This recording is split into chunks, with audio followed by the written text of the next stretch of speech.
This is a letter to Max Shachtman by Leon Trotsky. It's from November 6, 1939. This is from In Defense of Marxism. Dear Comrade Shachtman, I received the transcript of your speech of October 15th, which you sent me, and I read it, of course, with all the attention it deserves. I found a lot of excellent ideas and formulation which seemed to me in full accordance with our common position, as it is expressed in the fundamental documents of the Fourth International. But what I could not find was an explanation of your attack upon our previous position as, quote, insufficient, inadequate, and outdated, end quote. You say that, quote, it is the concreteness of the events which differ from our theoretical hypothesis and predictions that changes the situation, end quote. But unfortunately, you speak about the, quote, concreteness, end quote, of the events very abstractly, so that I cannot see in what respect they change the situation and what are the consequences of these changes for our politics. You mention some examples from the past. Hence, according to you, we, quote, saw and foresaw, end quote, the degeneration of the Third International. But only after the Hitler victory did we find it necessary to proclaim the Fourth International. This example is not formulated exactly. We foresaw not only the degeneration of the Third International, but also the possibility of the Third International's regeneration. Only the German experience of 1929 to 1933 convinced us that the Comintern was doomed and nothing could regenerate the Comintern. But then we changed our policy fundamentally. To the Third International, we opposed the Fourth International. But we did not draw the same conclusions concerning the Soviet state. Why? The Third International was a party, a selection of people on the basis of ideas and methods.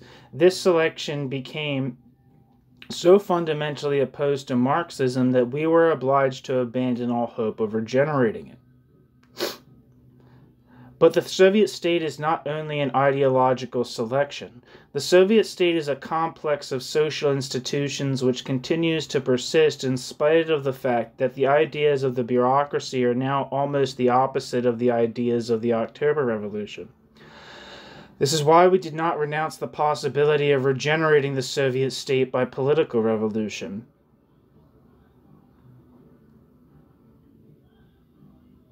Do you believe now that we must change this attitude? If not, and I am sure that you don't propose it, where is the fundamental change produced by the, quote, concreteness, end quote, of events?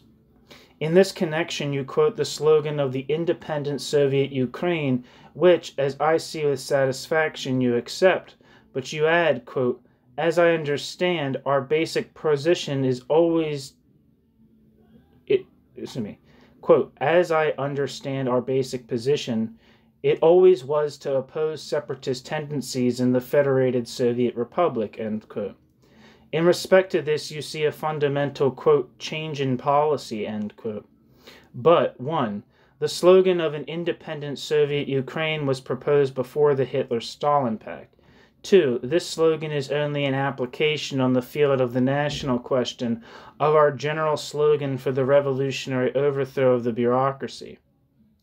You could, with the same right, say, quote, as I understand our basic position, it was always to oppose any rebellious acts against the Soviet government, end quote.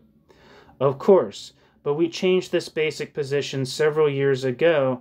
I don't really see what new change you propose in this connection now. You quote the march of the Red Army in 1920 into Poland and into Georgia, and you continue, quote, now, if there is nothing new in the situation, why does not the majority propose to hail the advance of the Red Army into Poland, into the Baltic countries, into Finland, ... end quote. In this decisive part of your speech, you establish that something is, quote, new in the situation, end quote, between 1920 and 1939. Of course, this newness is in the situation is the bankruptcy of the Third International, the degeneration of the Soviet state, the development of the left opposition, and the creation of the Fourth International. This, quote, concreteness of events, end quotes, occurred precisely between 1920 and 1939, and these events explain sufficiently why we have radically changed our position toward the politics of the Kremlin, including the Kremlin's military politics. It seems that you forget somewhat that in 1920 we supported not only the deeds of the Red Army, but also the deeds of the GPU. From the point of view of our appreciation of the state, there is no principal difference between the Red Army and the GPU. In their activities, they are not only closely connected with, but intermeshed.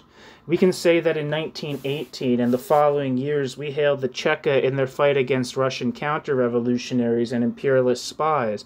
But in 1927, when the GPU began to arrest, to exile, and shoot the genuine Bolsheviks, we changed our appreciation of this situation. This concrete change occurred at least 11 years before the Soviet-German Pact. That is why I am rather astonished when you speak sarcastically about, quote, the refusal, exclamation point, of the majority to take the same position today we all took in 1920, end quote. We began to change this position in 1923. We proceeded by stages more or less in accordance with the objective developments. The decisive point of this evolution was for us 1933 to 34. If we fail to see just what the new fundamental changes are which you propose in our policy, it doesn't signify that we go back to 1920. You insist especially on the necessity of abandoning the slogan for the unconditional defense of the USSR, whereupon you interpret this slogan in the past as our unconditional support of every diplomatic and military action of the Kremlin, i.e. of Stalin's policy. No, my dear Shachtman, this presentation doesn't correspond to the, quote, concreteness of events, end quote. Already in 1927, we proclaimed in the Central Committee, quote, for the socialist fatherland, question mark, yes, exclamation point. For the Stalinist course, question mark, no, exclamation point, end quote. Then you seem to forget the so-called, quote, thesis on clemenceau, end quote, which signified that in the interest of the genuine defense of the USSR, the proletarian vanguard can be obliged to eliminate the Stalin government and replace the Stalin government with its own. This was proclaimed in 1927. 5 years later, we explained to the workers that this change of government can be effectuated only by political revolution. Thus, we separated fundamentally our defense of the USSR as a worker state from the bureaucracy's defense of the USSR, whereupon you interpret our past policy as unconditional support of the diplomatic and military activities of Stalin.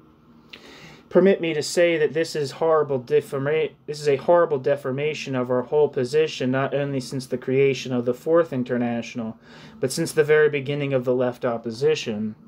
Unconditional defense of the USSR signifies, namely, that our policy is not determined by the deeds, maneuvers, or crimes of the Kremlin bureaucracy, but only by our conception of the interests of the Soviet state and world revolution. At the end of your speech, you quote Trotsky's formula concerning the necessity of subordinating the defense of the nationalized property in the USSR to the interests of the world revolution.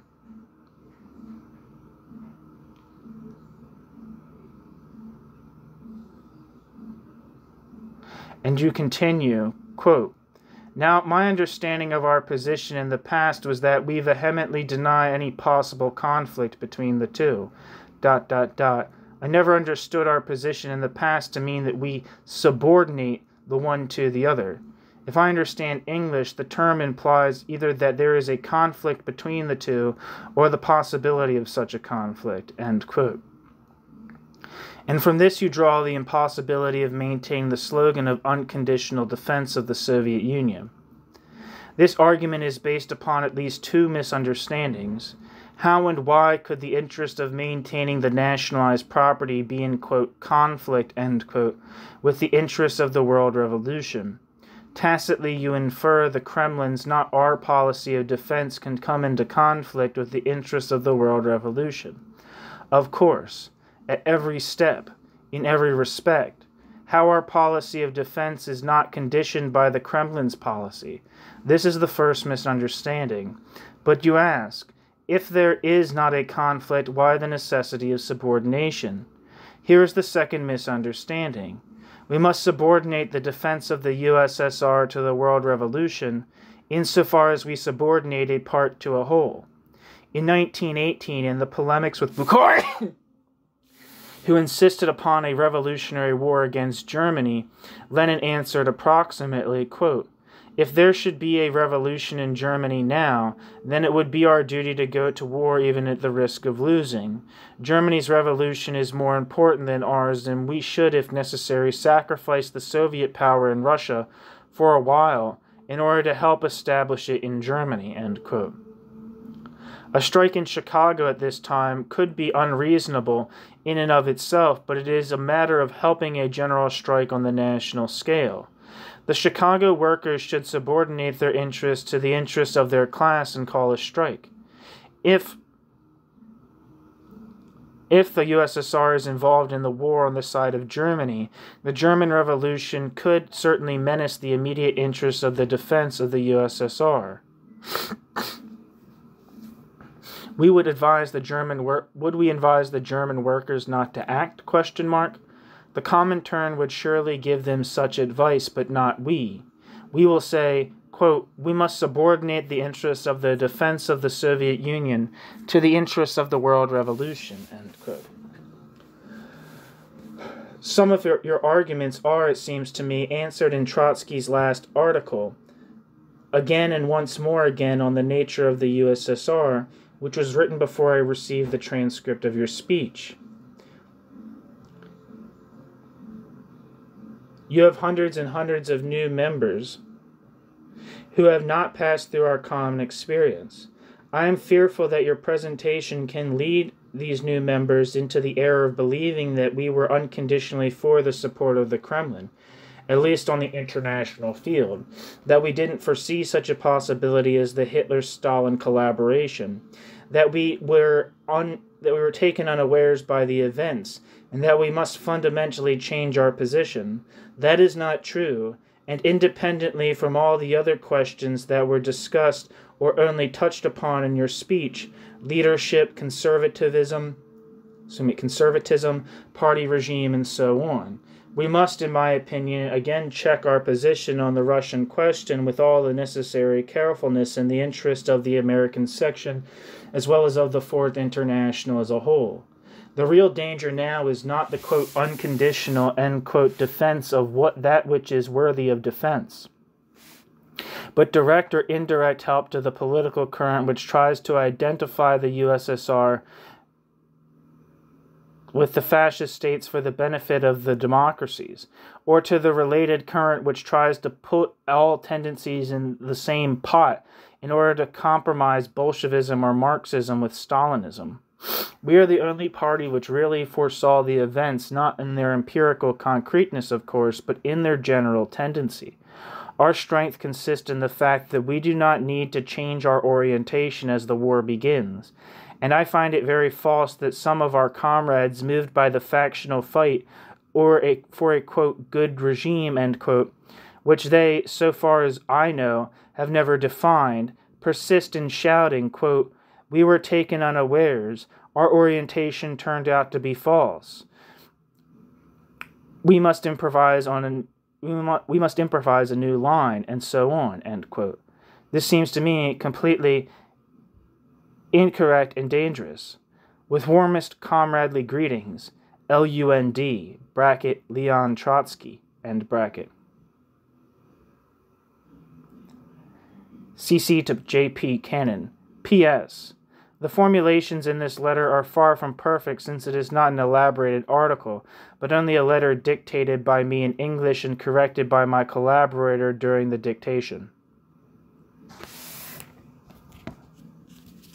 Thanks for listening.